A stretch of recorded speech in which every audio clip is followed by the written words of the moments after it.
Hello students, आज हम लोग डिस्कस करेंगे pathophysiology of gout. Okay, this is Rohit Kumar Trivedi, assistant professor pharmaceutics, Shivalik college of pharmacy, Dehradun.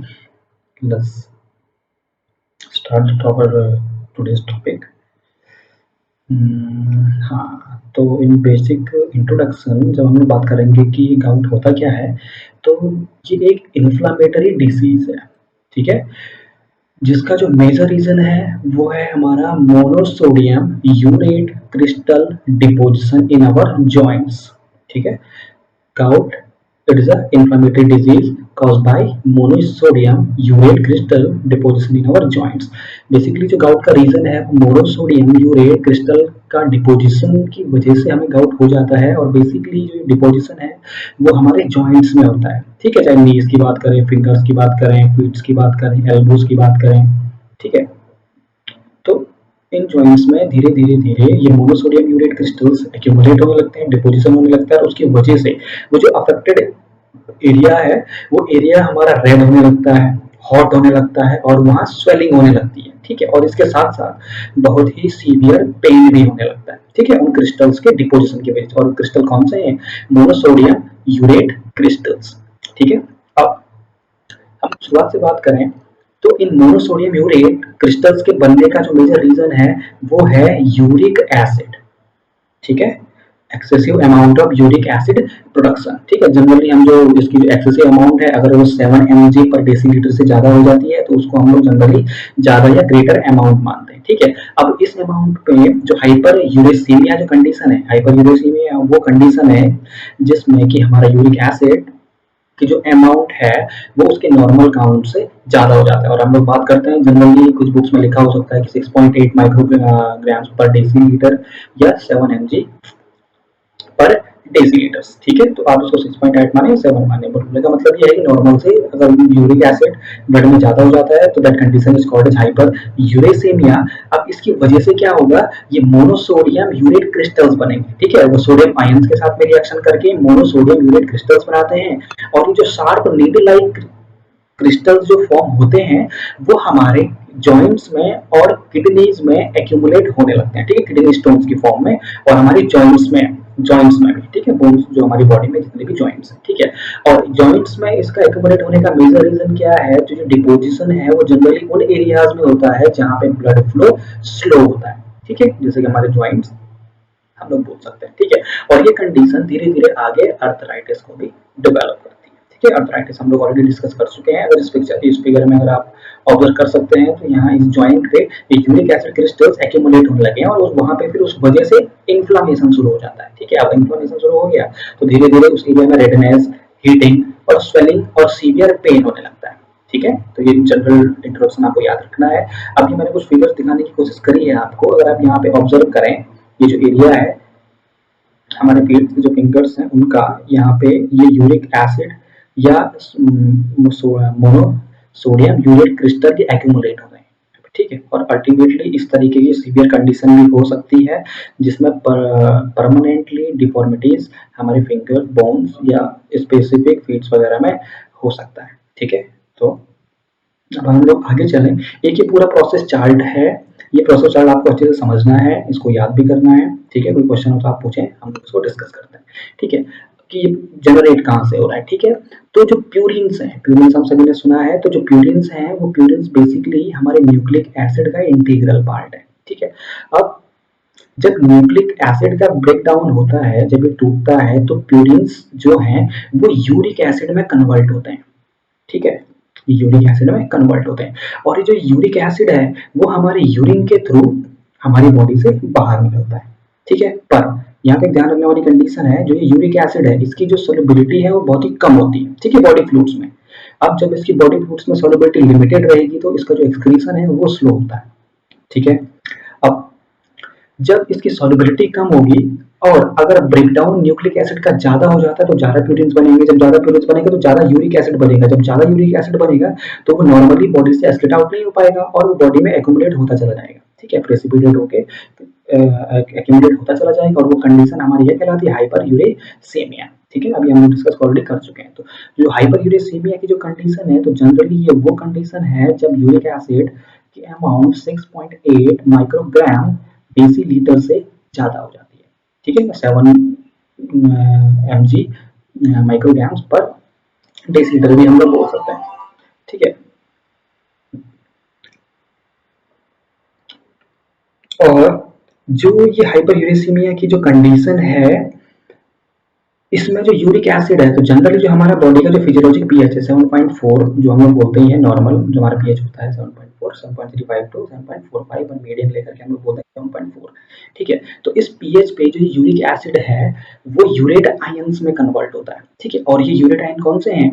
Monosodium urate crystals. ठीक है, अब ये यूरेट आयंस हमारे सोडियम आयन के साथ में रिएक्शन करके मोनोसोडियम यूरेट के क्रिस्टल बना लेते हैं। ठीक है, अब जैसे ये मोनो जो नीडल लाइक ये शार्प क्रिस्टल्स होते हैं, ये धीरे धीरे हमारे बॉडी के जॉइंट्स में और इवन किडनीज में भी एक्यूमुलेट होने लगते हैं, जनरली उन एरियाज में जहां पर हमारा ब्लड फ्लो स्लो होता है। ठीक है, और जो इसके बाद की जो कंडीशन है वो कंडीशन होती है हमारी गाउट की। ठीक है, जब एक्यूमुलेशन बढ़ने लगेगा तो फिर वो गाउट की तरफ जो पेशेंट है वो बढ़ने लगेगा और उस एरिया में रेडनेस, स्वेलिंग, हीटिंग और पेन पेशेंट को होने लगेगा। ठीक है, ये पूरा प्रोसेस चार्ट आपको याद कर लेना है। ठीक है, अब हम लोग आगे चलते हैं इसके कुछ साइन एंड सिम्टम्स पे। जो इसका जो मेजर साइन और सिम्टम है वो यही है कि जितने भी हमारे के बॉडी के जो जॉइंट्स है, चाहे नीज की बात करो, एंकल्स, एल्बोज या रिस्ट हो गया, ठीक है, तो इनमें बहुत ही सीवियर पेन होता है और वो टाइम के साथ और ज्यादा सीवियर या और ज्यादा वर्स होता चला जाता है। इसके अलावा किडनी स्टोन्स भी ऑब्जर्व करे जाते हैं गाउट में। ठीक है, अगर किडनी स्टोन्स हो रहे हैं तो ये पॉसिबिलिटी हो सकती है कि वो कंडीशन गाउट की हो।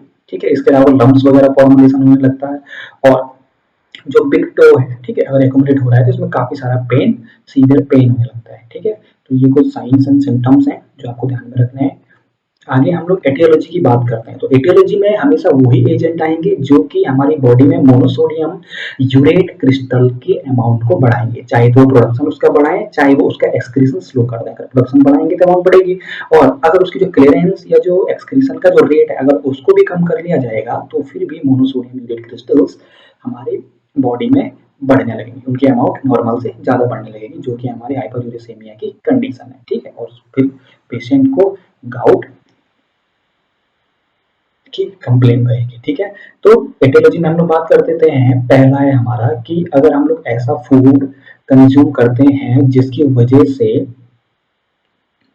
जिसमें प्यूरिन्स की अमाउंट ज्यादा होती है। ठीक है, तो जब प्यूरिन्स बनेंगे तभी हमारे मोनोसोडियम यूरेट क्रिस्टल्स बनेंगे, आपको ध्यान रखना है। ठीक है, तो जनरली जो प्यूरिन रिच फूड है तो वो फूड हम लोगों को खाने से बचना है, जैसे शेलफिश हो गया, ठीक है, एंकोविस हो गया, रेड मीट हो गया, या ऑर्गन, स्पेसिफिक ऑर्गन का जो मीट है। ठीक है, नॉनवेज वगैरह जो खाते हैं उनको बेसिकली ज्यादा प्रॉब्लम होती है या ज्यादा रिस्क फैक्टर में आते हैं गाउट के, अगर वो नॉर्मल अच्छी एक्सरसाइज नहीं कर रहे। ठीक है, इसके अलावा प्यूरिन्स के प्रोडक्शन को बढ़ाने वाले कंपोनेंट जैसे कि हाई फ्रुक्टोज डाइट अगर हम लोग लेते हैं, या कॉर्न सिरप बिवरेजेस, ऐसे ड्रिंक्स हम लोग पीते हैं जिसमें कॉर्न सिरप हो, तो वो क्या करता है प्यूरिन्स के प्रोडक्शन को हमारी बॉडी में बढ़ाता है, जो अल्टीमेटली क्या करेगा मोनोसोडियम यूरेट क्रिस्टल्स में कन्वर्ट हो जाएगा। इसके अलावा ऐसे कंपोनेंट जो कि हमारी बॉडी से जो एक्सक्रीशन हो रहा है यूरिक एसिड का उसको कम कर देते हैं, तो जैसे डिहाइड्रेशन की कंडीशन है, अगर आप लोग कम लिक्विड कंज्यूम करते हैं तो ये यूरेट हमारी बॉडी में है या जो यूरिक एसिड है उसका भी एक्सक्रीशन कम हो जाता है। ठीक है, जिसकी वजह से वो अल्टीमेटली मोनोसोडियम यूरेट में कन्वर्ट हो जाते हैं और हमारे जॉइंट्स में एक्यूमुलेट हो जाते हैं। ठीक है, तो अल्कोहल कंजम्पशन भी एक मेजर फैक्टर है गाउट के लिए। इसके अलावा ओबेसिटी और डायबिटीज भी फैक्टर्स हैं जो कि कंट्रीब्यूट करते हैं गाउट में। कीमोथेरेपी या रेडिएशन, कुछ जेनेटिक फैक्टर्स भी हो सकते हैं, अगर फैमिली में किसी को गाउट है आपके, ठीक है, आपके पेरेंट्स को, तो पॉसिबिलिटी ज़्यादा हो जाती है कि आपको भी क्या पता गाउट हो जाए। ठीक है, इसके अलावा क्रोनिक किडनी डिजीजेज भी, क्योंकि जब यूरिक एसिड किडनीज फिल्टर नहीं कर पाएंगी, बॉडी से एक्सक्रीट आउट नहीं कर पाएंगी, तो ऑब्वियसली वो एक्यूमुलेट होता चला जाएगा। तो अगर किडनी में कोई प्रॉब्लम है या वो कोई सीवियर कंडीशन से गुजर रही है या इन्फ्लेमेशन है तो भी गाउट होने के चांसेस बढ़ जाते हैं। इसके अलावा कुछ मेडिसिन भी होती हैं जैसे हमारे एस्पिरिन हो गया एंड थायाजाइड डायूरेटिक्स हो गया। ठीक है, इनकी वजह से भी गाउट होने की पॉसिबिलिटीज बढ़ जाती है, क्योंकि ये मोनोसोडियम यूरेट के एक्यूमुलेशन को हमारी बॉडी में बढ़ाते हैं। ठीक है, अब हम लोग बात करते हैं पैथोफिजियोलॉजी की, तो जो गाउट है वो किस तरीके से हमारी बॉडी में डेवलप होता है। ठीक है, अब इनिशियली तो यूरिक एसिड की अमाउंट बढ़ेगी, हमारे सर्कुलेशन में, ठीक है। कैसे बढ़ेगी? जब यूरिन का प्रोडक्शन बढ़ेगा या उसका एक्सक्रीशन स्लो हो जाएगा, ठीक है। तो यूरिक एसिड बढ़ेगा ब्लड में। अब जब ये यूरिक एसिड ब्लड में बढ़ेगा तो धीरे धीरे हमने बोला है कि 7.4 पीएच पे वो यूरेट आयंस में कन्वर्ट हो जाएगा, और वो यूरेट आयंस हमारे सोडियम आयन के साथ में रिएक्शन करके सोडियम क्रिस्टल्स बनाएंगे, ठीक है। सोडियम क्रिस्टल मतलब मोनो सोडियम यूरेट क्रिस्टल्स, ठीक है। अब जो ये मोनोसोडियम यूरेट क्रिस्टल्स हैं धीरे धीरे वो उन बॉडी पार्ट्स में जो बेसिकली जॉइंट्स में एक्यूमुलेट होने लगेंगे जहां पर ब्लड फ्लो स्लो होता है, ठीक है। और वहां फिर इन्फ्लामेशन की जो रिएक्शन है, जो प्रोसेस है, वो धीरे धीरे स्टार्ट हो जाएगी जैसे ये एक्यूमुलेशन बढ़ता चला जाएगा, ठीक है। अब हम लोग को पता है कि इन्फ्लामेशन में हमारे जो ग्रेन्युलोसाइट्स हैं या जितने भी हमारे इन्फ्लामेटरी सेल्स हैं वो एक्टिवेट हो जाती हैं, और वो फेगोसाइटोसिस की जो प्रोसेस है वो शुरू हो जाएगी। वो यूरिक क्रिस्टल्स को कंज्यूम करना शुरू कर देंगे, और इस प्रोसेस में हमारे जो फ्री रेडिकल्स हैं उनकी अमाउंट बढ़ने लगेगी, ठीक है। और जब ये फ्री रेडिकल्स बढ़ेंगे, ये फ्री रेडिकल्स क्या करेंगे, फर्दर आगे और ज्यादा टिश्यूज को, जो भी उस एरिया के जो टिश्यूज हैं जॉइंट के, उनको और ज्यादा वो डैमेज करने लगेंगे, ठीक है। और इसके साथ साथ और भी ज्यादा प्रोटियोलाइटिक एंजाइम्स का प्रोडक्शन होने लगेगा। और ये जो प्रोटियोलाइटिक एंजाइम्स हैं, ठीक है, तो लाइसोसोमल एंजाइम्स को हम लोग बोल रहे हैं, ठीक है। हमको पता है लाइसोजाइम में काफी सारे ऐसे डिस्ट्रक्टिव एंजाइम्स होते हैं, केमिकल्स होते हैं जो कि डिस्ट्रॉय करने का काम करते हैं, ठीक है, डाइजेशन का काम करते हैं। अब जो लाइसोसोमल एंजाइम्स जैसे ही रिलीज होंगे तो और ज्यादा फर्दर हमारे जॉइंट्स का जो एरिया है वहां पे और ज्यादा वो नुकसान करने लगेंगे, ठीक है। और ये कंडीशन और ज्यादा सीवियर होने लगेगी, ठीक है। और ये पूरी की पूरी प्रोसेस है गाउट हमारी बॉडी में जॉइंट्स में किस तरीके से डेवलप होता है, ठीक है। यूरिक एसिड आपको याद रखना है ब्लड में, फिर सोडियम यूरिक क्रिस्टल्स हो गया, फिर इन्फ्लामेशन की प्रोसेस होगी, फिर फ्री रेडिकल फॉर्मेशन हो गया, फिर क्या हो गया, प्रोटियोलाइटिक एंजाइम का प्रोडक्शन हो गया, और ultimately destruction of soft tissues in the affected area, ठीक है। आगे चलते हैं हम लोग इसके डायग्नोसिस पे, ठीक है। गाउट को कैसे डायग्नोस कर सकते हैं? तो जो मेजर इसका आइडेंटिफिकेशन है या जो डायग्नोसिस है वो जनरली किया जाता है जॉइंट फ्लूइड टेस्ट, ठीक है। जिस एरिया में लग रहा है कि मे बी गाउट की पॉसिबिलिटी है, जहाँ पेन है, वहां से थोड़ा सा कोई सैंपल फूड का लिया जाता है, ठीक है। उसको फिर एनालाइज करा जाता है सोडियम यूरेट क्रिस्टल्स के आइडेंटिफिकेशन के लिए। अगर वहाँ पे क्रिस्टल्स टेस्ट में पाए जाते हैं तो समझ लीजिए कि ये कंडीशन गाउट की है। इसके अलावा जो ब्लड टेस्ट है, ब्लड टेस्ट भी हेल्प कर सकता है गाउट को आइडेंटिफाई करने में, क्योंकि अगर ब्लड में हमारा यूरिक एसिड अगर बढ़ता है तो ये एक साइन होता है गाउट के लिए। इसके अलावा यूरिन टेस्ट भी हम लोग कर सकते हैं। यूरिन टेस्ट में हमको क्या करना है कि जो यूरिक एसिड का जो एक्सक्रीशन है, वो जो एक्सक्रीशन की प्रोसेस जो अमाउंट है उसको जनरली हमको आइडेंटिफाई करना होता है।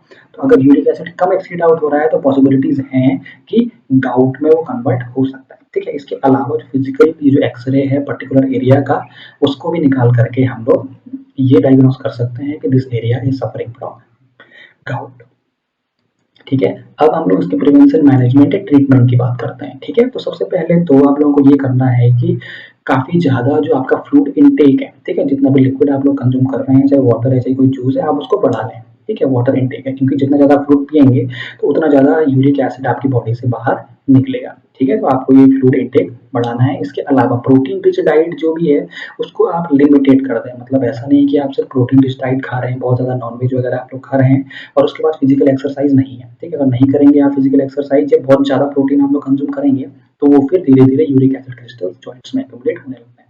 इसके अलावा जो अल्कोहल है वो भी इसके एक्सक्रीशन को कम करता है, ठीक है, गाउट यूरिक एसिड के। जब यूरिक एसिड का एक्सक्रीशन कम होगा तो ऑब्वियसली वो फिर गाउट में कन्वर्ट हो जाएगा। इसके अलावा मेडिसिन से भी इसको ट्रीट किया जाता है, या हम लोग करते ही हैं। उसमें से हमारे non steroidal anti inflammatory drugs है जिनको नसीड्स भी बोला जाता है, और एलोप्यूरिनॉल का यूज किया जाता है इसको कंट्रोल करने में, ठीक है। और ये चीजें तभी हम लोग कंज्यूम कर सकते हैं जब तक इसको किसी हमारे मेडिकल प्रैक्टिशनर ने प्रेस्क्राइब ना किया हो, ठीक है।